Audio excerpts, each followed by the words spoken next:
Let me try you guys' intro. Hi, my name is Glenn, his name is Ben, and his name is Josh, and welcome back to the Fantasy Tip Show. Back again with the FPL graduates. How are you, Ben? Yeah, not too bad. I've been setting up for this game week coming up, so I'm looking forward to it. Josh, how are you? Yeah, not too bad, mate. Yourself? I'm good. I've been setting up as well, Ben, but when injuries start coming up from me everywhere, every angle, it becomes very hard. So, as usual, we'll start with the Game Week 28 review. I think Josh has his team ready. So, Josh, what did you get in Game Week 28, and was it past your expectations? What do you have to say about Game Week 28? Yeah, I think it was a lot lower than I expected, and it could have gone a lot better if certain outcomes happened. The main one being on the Friday night, the Aston Villa clean sheet. I know we spoke highly of that last time we were on your podcast, on your live stream, sorry, with Kendall, and we were saying it's going to be a clean sheet. Obviously, Lascelles got that 94th minute equaliser, which is mental. That really done me over because I had Martinez and El Mohammadi. Both of them were in a bonus as well with the clean sheet. So that was far from ideal. Didn't really start the week off well. Shaw and Cancelo were literally the highest points of my game week. Cancelo with the assist and clean sheet. Shaw with a clean sheet and 3 bonus. They were very, very good picks and always have been. Ben White, disappointing. Obviously, don't get all the points, but Dunk's like 0.6 more than him. So personally, I don't think it's worth the money. I think Veltman's probably the best option out of Brighton's defence. Rafinha, again, Leeds don't look great. Fernandes, United, that West Ham game, that was one of the worst games I've ever watched this season. Gareth Bale getting taken off early, again, not ideal. Don't know what Mourinho was thinking there when they're 1-1 in the North London derby, taking off probably their most informed player right now. Calvert-Lewin actually managed to score one of his 500 chances against Burnley, thank the Lord. Kane captain didn't pay off, hit the post, offside goal. But just on another day, he gets 2 returns, in my opinion. And then Patrick Bamford taken off early. He is going to be fit for the Fulham game on Friday. Bielsa's come out and said it's hurting him, but he should play. Which is very good news for me. And then obviously I had Gundogan and Aubameyang starting, but Aubameyang turned up late. Probably didn't wake up to his alarm that day or something. And then Gundogan, obviously, the pep roulette. Struijk with 6 points on the bench. He was red flagged, but played. Cooper is still ill. So I'm hoping Struijk is obviously in the team for next week as it is a blank game week. Yeah, I'm very unlucky with the players missing out. You can never predict a player is going to be late for a game. I think he would have scored in that game as well if he played. He would have taken the penalty anyway if he would have played. But so that was very pretty unlucky. Ben, any thoughts on his team?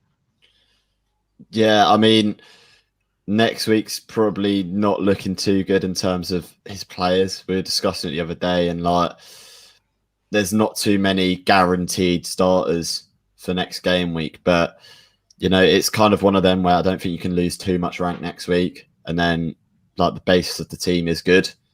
Definitely a couple of transfers needed here or there for those outsiders like El Mohammadi, Struijk, in for maybe a couple more regular players. But the premise of the team is good, and he's got manoeuvrability in it. Yeah, good team, Josh. Good team, Josh. At least you have been planning for next week. So let's go into Ben's team next. So Josh brings up my team. Ben, how about you? Are you better off than Josh?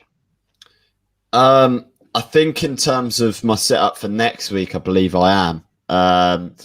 But yeah, for this week, it was 53 points. I mean, it was a bit disappointing in terms of all premium assets returning. I think out of the top 5 captains this week, none of them returned. So we started off Areola in goal, 2-pointer. I mean, I wasn't expecting much from him. I was maybe expecting 3 points from him. He did get the save point, but conceded just one too many to get that. Cresswell, the 2-pointer, I thought West Ham defended pretty well. And Josh will probably disagree with me, but I thought they defended well enough to keep the clean sheet, in my opinion. And yeah, he could have easily on another day got 6 points. Target, robbed of 12 points at the end of the day. Could have had an assist and a clean sheet, but wasn't meant to be. One of them ones, if the luck is on my side, I get another 12 points like I did with Cancelo. And Ruben Diaz, I mean, he's starting every single game in that City team, no doubt about it. I'm probably the player who I'm the happiest with in this team, even though he only got 6 points this week, but he's consistently getting me like 6 points every week. Moving on to midfield, I don't like Leeds at the moment, to be honest. They seem to be on a downward sort of spiral.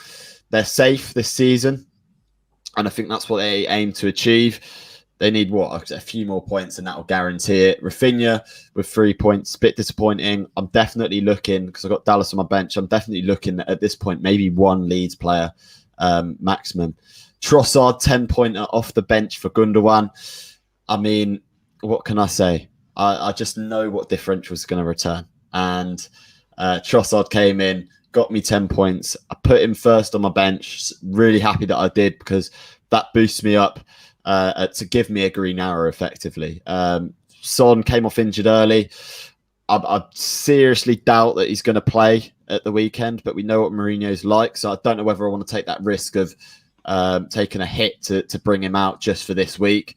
Bruno Fernandes, again, he didn't look too great against West Ham. But Calvert-Lewin up top did what he did at the start of the season. He doesn't collect the bonus points, but he'll get a goal for you, and that's all you can ask for him. And then Kane, how he didn't score, I will never know. I mean, I think Arsenal got away with one, to be honest. In the last 10 minutes, Kane could have had 2 or even 3 goals, but he comes away with a blank. Comes with a bit of disappointment. I mean, if Kane had returned and Target returned, we're looking at a really, really good week. But I mean, I'm not too disappointed with 53 points overall, and we'll just move on to the next week. Yeah, so I didn't watch the United game in detail because it was right after the Arsenal game, and I've had many people saying they really had a bad game. Was it really that bad, Josh? I don't think it went too bad in terms of the attacking output. I thought we had quite a few chances. Maybe Greenwood could have had a couple goals. West Ham set out to defend the whole game, without a doubt. I think they had about 9 defensive players on the pitch, with Antonio and Bowen being the only outlets, and even them were coming back to defend in wide positions. So I think it was more of a David Moyes was far more happier with a point than anything, and probably deserved to lose the game with the way he set out, considering how many good players David Moyes has at his disposal in those attacking areas. I think he needs to stop being too negative with the way he sets out, when he's got the likes of Lanzini and Ben Rama and those kinds of guys off the bench. When they did come on eventually, they looked a much better team and looked like they could have got back into the game. Yeah, Ben, you're very right about Kane. In those last 10 minutes, I was a nervous wreck. I think he could have had a hat-trick in those last 10 minutes. But apart from that, the style of play, they never really threatened in the whole of the first half until the last 10 minutes when they were down to 10 minutes. So I guess you could say you were pretty unlucky, but I was pretty happy with that. Go ahead. That's what was a bit disappointing with how I saw it, because in my opinion, I think if Mourinho takes a bit more of an attacking approach and a bit more of an advanced approach to that game and get at Arsenal, I think we definitely could have seen a lot more attacking returns from the Spurs boys. So I think it's probably down to Mourinho that we didn't end up getting any Spurs returns. But I guess when it's a week like this, we can allow Mourinho to do that every once in a while. Yeah, especially when it's against Arsenal. I'm not complaining. And also when these guys have him captained, thanks to the disrespect of Arsenal, I am very happy with that. So next up is my team. Areola in goal. There's a time I was actually thinking about a clean sheet. He went like 50 minutes 0-0 with City. I was like, wow, can we actually get a clean sheet for both Stones and Areola? But again, Stones scored. Perfect. Stone scoring and taking away Areola's clean sheet. I'm not complaining. 14 points. I was tempted to captain him at the start of the week, but I was like, no, what happened to Ben with Diaz a couple of weeks ago? I was like, no, I'm not a fan of that, but should have had a big return. Michael Keane in defense, disappointing at home to Burnley again. Very, very disappointing. Luke Shaw, as I always tell Josh, I love this player. All of a sudden, I started loving him. He's playing really well, getting those bonus points, getting clean sheets, getting assists here and there. He replaced Tierney in my team. Tierney was very, very good in my team. And then Shaw coming in, definitely the same as well. Kufal didn't really expect anything away to United. He was even on the bench, came on for Sterling. Fernandes, 3 points. I don't know. He played 90 minutes. That was disappointing. But since everyone has him captain, I usually don't mind if he blanks. Saka with 1 point, went off at halftime with an injury. Disappointing. Son went off in the first half with an injury, disappointing. Bamford went off in the first half with an injury, disappointing. You get the sequence, huh? Kane 2 points, 90 minutes, did nothing basically until the last 5 minutes. Richarlison up front. It was bad because Calvert-Lewin got the goal for you guys and Richarlison didn't return this time around. And he had a couple of very good shots that were saved. So Sterling was starting for me as the captain and Kufal was on the bench. My vice captain was on Richarlison. So the moment I had, because the game was right after the City game, I was like, no, man, Sterling not starting and Richarlison only having 2 points. That was very, very disappointing. So the ones I wanted to say, Cooper, Bamford, Saka, Son. Those 4 players were part of my planning to play in this blank game week. Now, all 4 of them could be out. Now, I'm down from 9 players to 5, just like that in the space of 1 day. All those players were going to return this weekend as well, Bamford, Saka. But since Joshua said Bamford could play, I'm happy with that. Son, I'm not sure Son will be risked, Ben. I think international break will be brought in after. I don't think Saka will play for us. And Cooper on the bench, I thought it was a good idea, and he got injured all of a sudden. So down to 5 players, I think. From 9, I have 2 free subs. I was going to field 11 players, so it was very disappointing. Any thoughts, Josh? Yeah, it's definitely a lot of people feeling hard done by with the amount of injuries in one weekend. It's kind of just taken the plans and just ripped them up to shreds. Cooper's unlucky because he's ill, so apparently he might not be ready for the weekend, which is great news for me with Struijk because he'll just be starting ahead of him. It was one of those 50-50s. Bamford looks likely, as I mentioned. Saka, I have no idea. You probably know more information about him than me. Mourinho on Son today, he said about he's definitely not going to play Europa League. It's very questionable for the weekend. It's more so like looking after the international break. So, yeah, not ideal all round. But I think with those 2 free transfers, you're in the best position possible given all the injuries, because obviously you can make 3 transfers and it only be a -4. Yeah, you remember I told you guys and Shiv that I have big surprise. Let's wait and see. So that is game week 28. Disappointing. It was a bad game week for most people since the big hitters didn't return, nearly all of them. Some of them didn't even reach the stadium, like Josh's Aubameyang, unfortunately. So let's get into the game week 29. I remember Ben complaining when you guys had a stream when there was a double game week about trying to fit the fixtures down there. We won't have any trouble this week, Ben. We only have 4 fixtures, so you could actually write the full name. That's how good it is this week. So I'll go through the fixtures this time around. So it's just Fulham against Leeds on Friday, Brighton against Newcastle on Saturday, West Ham against Arsenal, and Aston Villa against Tottenham on Sunday. So what are you planning this week, Ben? So my plans for this week is still up in the air for me. I'm looking to bring out one of my City boys, probably Gundogan and Cancelo, and bring in maybe Jesse Lingard. I was set last week on bringing in Aubameyang and freeing up funds to get him in, but I don't think he plays in that game at the weekend, to be honest. All of the controversy we're seeing off the pitch with him, Arteta is that as a type of manager not to deal with any of that sort of nonsense, and he's proven that he can beat teams without Aubameyang being needed in that squad. So if you can beat Tottenham without Aubameyang even playing or even taking part, then I'm sure that Arteta will feel he's got enough attacking assets at his disposal to beat West Ham. So yeah, I'm looking around like Jesse Lingard potentially, but yeah, I'm looking to take a -4 at least, and then based on what I see and hear about Heung-min Son, then I've got to make the decision whether I want to take a -8 and bring in a differential Spurs asset. Yeah, that's what's going through my mind at the moment towards these fixtures. Josh, any different thinking?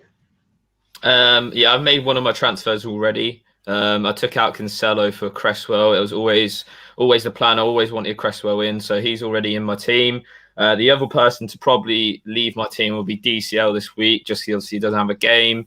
Who I replace him with, still up in the air. There's lots of options in that striker position with these teams. You've got the likes of Watkins, Antonio, Madger, loads of players in there. And also the Aubameyang situation, I don't think I'll take him out this week. I think it'll be a bit of a waste because if he does play, I don't think he will, to be honest. It seems Arteta's pretty strict on his sort of disciplinary actions, but he has sort of had the disciplinary, and if they're going to move on, I imagine it'll be pretty sharpish afterwards. So I'll hear what Arteta has to say. Maybe his press conference today will give me some insight into what happens with him. But even still, I'll just keep him there. And I don't think taking a hit for him is too necessary because I just don't think there's going to be a lot of those midfielders that are going to return points this week. So, yeah, I'm pretty happy with what I've got so far. So usually he doesn't miss 2 Premier League games in a row. I think he will start tomorrow in the Europa League. But Lacazette has also been scoring goals, so that is the main thing. If Lacazette wasn't scoring goals, Aubameyang will definitely come in. I think Ben he did say that punishment is over now. It's just a 1-game thing. That's everything will be forgotten did about he say the match. So. Was that said in the post-match press conference? Yeah, that was said when Aubameyang was leaving the stadium. Before the game. No. That was even before he left the stadium. So yeah, that's the thing because he left like how he did. It's just throws another spanner in the works. It's like, what is he going to do now? I think if it'll be a telling sign what Arteta is thinking based on the squad he chooses for Thursday. Yeah. I think if Aubameyang's on the bench again and doesn't come on, that'll show that he probably won't play. But if he does feature at some point in that Thursday night game, then I think he'll probably start. But yeah, you never know what managers are thinking about this, and you never know. As one of the premium assets to own this week, if he does play, definitely keeping a close eye on that one. But you brought up a good point about winning the games without him. If we weren't winning games without him, then he'd have to play for our sake. Because when he's getting punished, he's also punishing us as fans. So he'll have to play. So let's get into the FPL focus for this week, which is the blank game week. 8 teams playing. 2 on Friday, 2 on Saturday, and 4 on Sunday. So on the thumbnail, I have Josh Maja in honor of Ben and in honor of Josh's name. So I've represented both of you on the thumbnail. I have him for that. So first question I want to ask, which kind of manager are you, Josh? Are you the kind of manager where 4 games in a week, let me try and balance it out. Let me get 2 players from Villa, 2 players from Arsenal. Or are you the manager who is like, I'll focus on 2 fixtures alone and forget about the 2, just pile up on this fixture? Or are you this kind of manager on screen right now? I don't like Newcastle. I think Brighton will keep a clean sheet. Let's go with one team. Which kind of manager are you? Yeah, I definitely am not a triple Brighton defence kind of manager, that's for sure. That's a bit mental, but I can see why people do it. For me, I think this game week, especially because the games, let's be real, I don't think anyone can really call any of the games too much. I think Villa-Tottenham's a tough one because Villa have defended very well this season. I think the second best defensive team in the league against Tottenham, who we saw against Arsenal. They can easily slip up at any time. They've done that throughout this season. I think the same goes for pretty much every single one of those games. West Ham, Arsenal, both very decent teams at the minute. And then Brighton, Newcastle, you know, you see what I mean? They're all 50-50. So for me this week, I'm sort of spreading my luck and just going pretty much every single team, in my opinion. Yeah, and that is not with the free hits. That is just with plans from... Yeah, that's with the free transfers. So, Ben, how about you? Which kind of manager you focus on one team, or not even one team, focus on one defense or focus on one striking? What I'm trying to do is kind of spread the players out across the teams. I'm kind of looking to have... The only team I'm avoiding is Newcastle, really, at the moment. But like you said, I've already got a West Ham player in. I potentially could double up on them. I'm looking at Arsenal assets at the moment as well. So, yeah, I'm kind of spreading out the risk, and hopefully that way it will mean that we all keep up with the average. I don't think anyone can really lose out too much this week. I mean, everyone's going to have Harry Kane anyway. And so what I'm going to try and do with it is have a little bit of fun with my captaincy pick, because if I get that right and Kane blanks, then I'm onto an absolute winner. Yeah, you are. I definitely agree with you guys. Josh said about the games being balanced. I literally can't predict Fulham and Leeds. I can't predict Brighton and Newcastle. I can't predict Villa and Tottenham, and as well as West Ham and Arsenal. So any results and there can be any result in those games. So for me, I'd prefer just mixing up on one team. I know people have seen some teams on Twitter that are like, you know what, I think Tottenham and Arsenal will score the goals. I'll go Aubameyang, Lacazette, Martinelli, Kane, and then defensively I'll go with Brighton and Leeds, for example, only. So I think that is a risky tactic because you could end up with 10 points that game week. But yeah, as you can see, even with planning, anything can go down. You can get injuries and all that. So which three are your must-own assets this week, Josh? 3 must-own assets this week. I think the first one is without a doubt Harry Kane. His ownership will easily be surpassing effective ownership of over 100%. So, yeah, he's a must-own pretty much. If it'll be interesting whether he performs well, because obviously the captaincy is a big call this week. You could obviously go differential, as Ben mentioned, or you can maybe play it safe with him, because I don't think there's anyone who's going to have anywhere near as high ownership as him. I think another one that you really need is going to be probably a West Ham player, whether that be a defender or an attacker. It's up to you, really. I think there's some of the defenders are very good at attacking, which is a massive bonus. You see Cresswell getting assists from set pieces, Dawson scoring like 2 less goals than De Bruyne this season. So, I think that was another one. And then I think it'd be silly not to go without a Leeds attacker. Although Fulham are very good defensively, it's a different sort of game. I don't think they're going to sit back as much as they do maybe against the top 6 teams as we've seen before. So I think you'd be crazy to go without like a Rafinha or a Bamford. So just to chip in on that, I actually do think I'm 90% certain as an Arsenal fan that they will score set piece against us. So between Soucek and Dawson, you have to pick the right. I think they will score set piece against us from a corner, in fact. So one of those will probably get a goal, or Antonio tapping from somewhere. I can see that. So Ben, how about you? 3 must-own assets.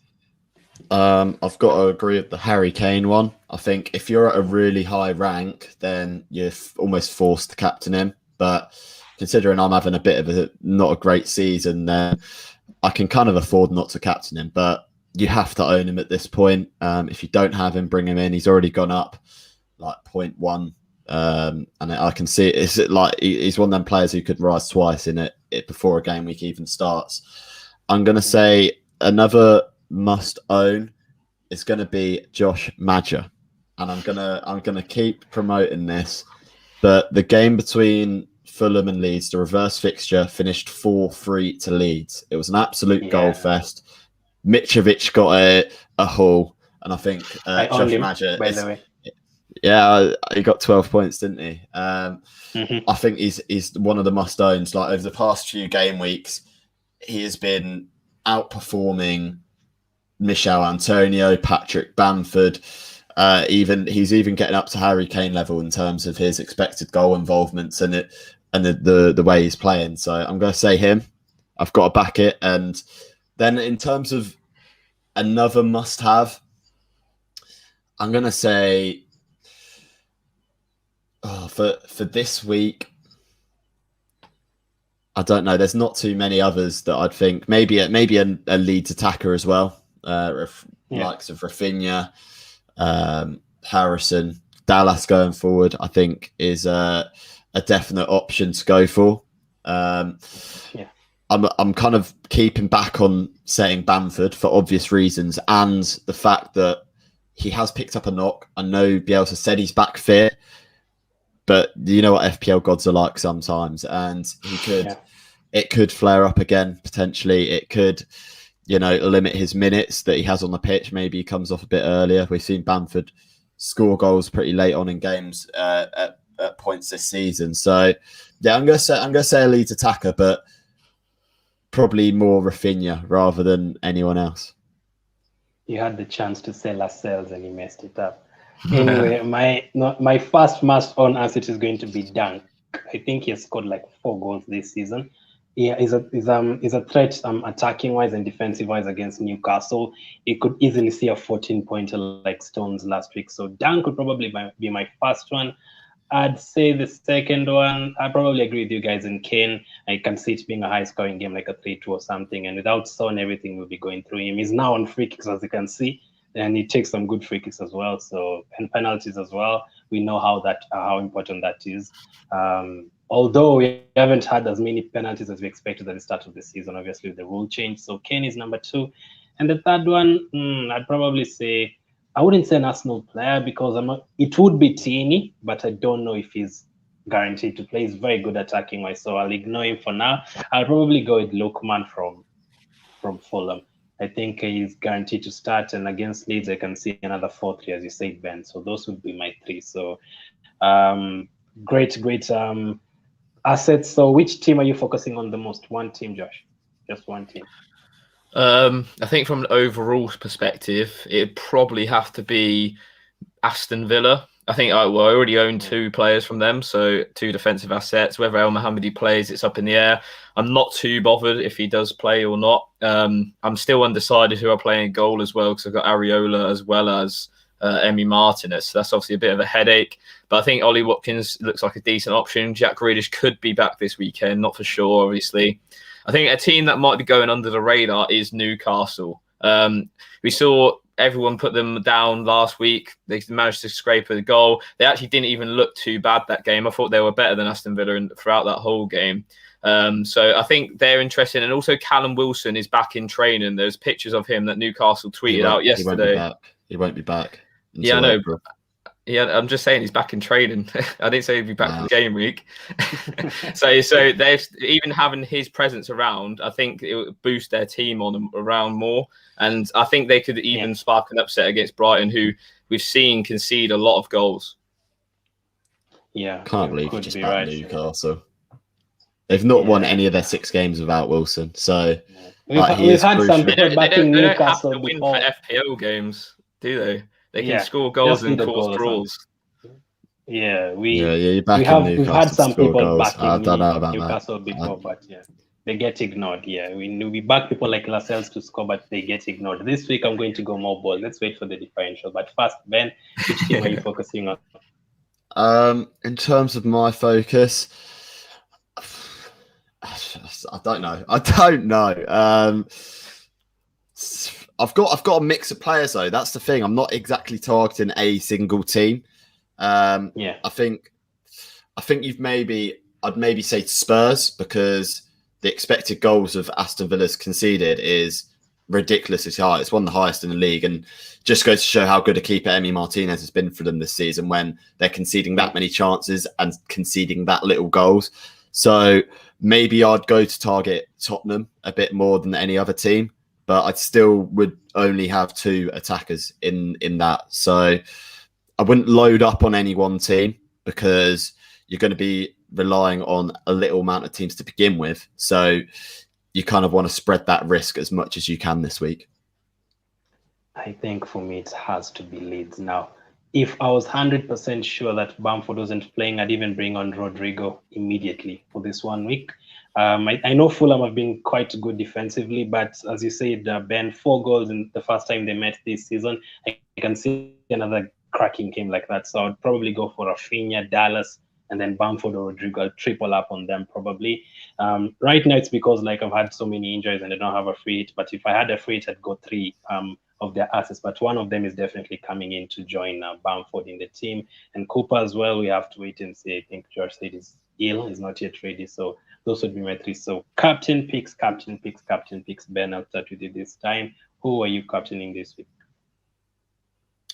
I'm going for Josh Madger, I think, this week. You really do wish you could have had 3 Josh Madgers in your team, right? If it was possible, you'd have had. I mean, the underlying stats for me is what's getting it, and he is absolutely due a goal this week. He's been unlucky not to score in every game that he's played. I mean, in the Liverpool game, in the 60 odd minutes he played, he looked really good. He's very much performing well. It's just whether now we can get those points and see those points. And I think for me, it's risk free. If he doesn't return, he doesn't return. I'm not too worried about it, because I've got so many players playing this week. So I'm going to go for him. Very differential, and if it pays off, I'm going to see a massive green arrow. Yeah, the way I can definitely tell you there's no Josh Marge on screen right now, but the way Ben talks about him, you'd think he's one of those players on screen right now. But yeah, who are you captaining, Josh? For me, I'm probably going to steer away from those lower valued players. I just don't feel like there's anyone out there that really takes my interest too much. It'll either be if Aubameyang is within the team, and I feel fairly confident. He'll take the armband for me. I quite like the look of him when he played against Burnley. I thought Arsenal could have scored a lot more goals in that game than they did. He's obviously on penalties still as well. And yeah, I'm pretty happy with him on the armband if he is in the team. If not, I'll probably just put it on Harry Kane. That's the most risk-free captaincy you could ever choose this week. Everyone will have him. You're just as well captain him. He's going to score eventually. He's obviously got 4 attacking returns against Palace. Was unlucky not to return against Arsenal. So he's in great form, and that's just an obvious pick. Yeah, I'm really thankful Sterling is not playing again this week because I've captained him 5 times this season. The only time he returned is when I think Josh had him as well against West Brom away. All the other times, blank. They either score 5 goals and doesn't return, or he sits on the bench. So very, very disappointing. So again, Aubameyang, you're not sure that he's going to play. I agree with Ben. So I think it has to be either Kane or someone like a Rafinha, either 2 of them, or go bold. Go like someone like a Dallas or something, get those clean sheet points or a goal, a 6-pointer from a goal or something. So yeah, it could be Ben is in the position of trying things out. I don't think I am, because the likes of Sterling have really disappointed the last few weeks in terms of captaincy. I'm in a stage where I have to get it right now. So I've really had it tough the last few weeks, so I have to get the right captaincy. So I'm not sure. I could try different players again. So last topic, Josh, gem of the week.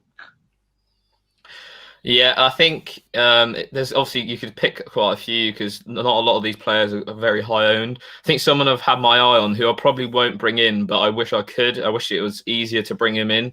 Would be Ademola Lookman. He's had the 3rd most shots in the Premier League in the last, I think, 3 or 4 games.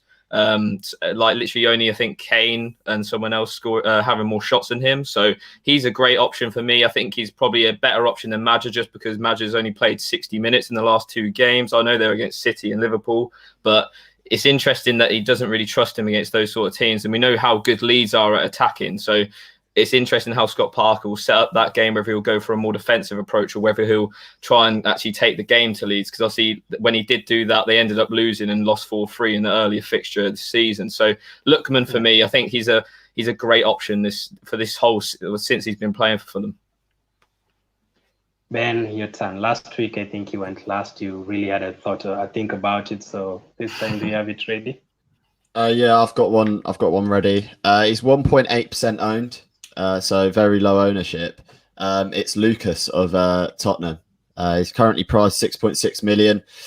He looked the best player over the 90 minutes for Tottenham against Arsenal. With Lamella now having a red card and Son, I don't think he's going to play. I've been thinking about it. I just don't think he will.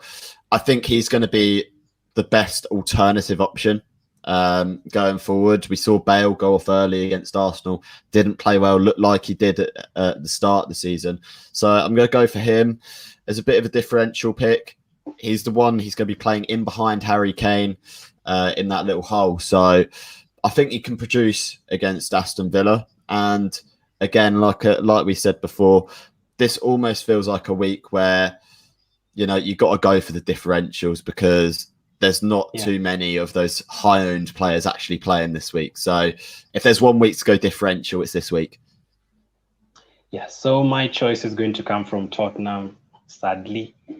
Let me tell you guys, Doherty was a calamity against us. He was terrible, and I don't see him playing again anytime soon for Tottenham. So you do know who's going to come in for him. And a 1.4 on Serge Aurier always has a couple of assists in him, maybe not so much for goals, always has a couple of cards in him as well.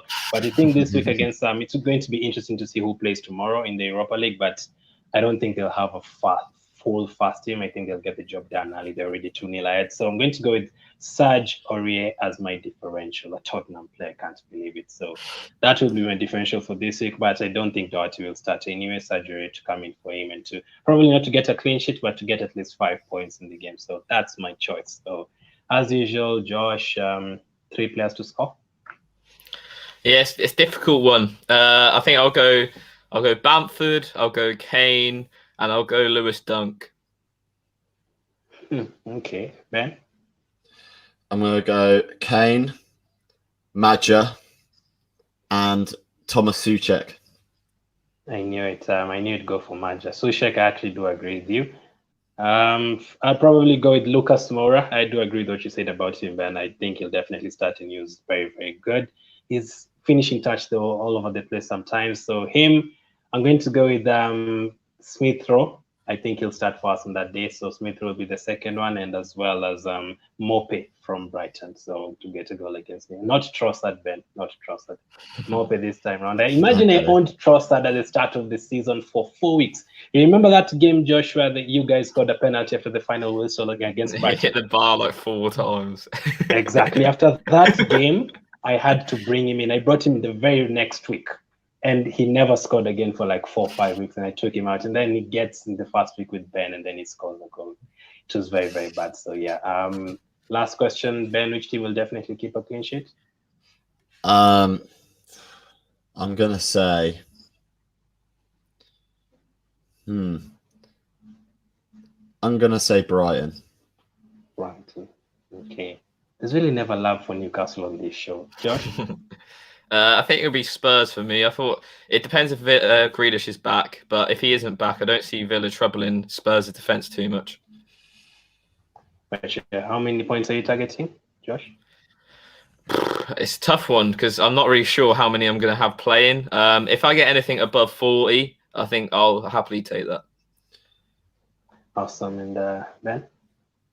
I'm gonna say anything near to the score I got this week, so around the 50s.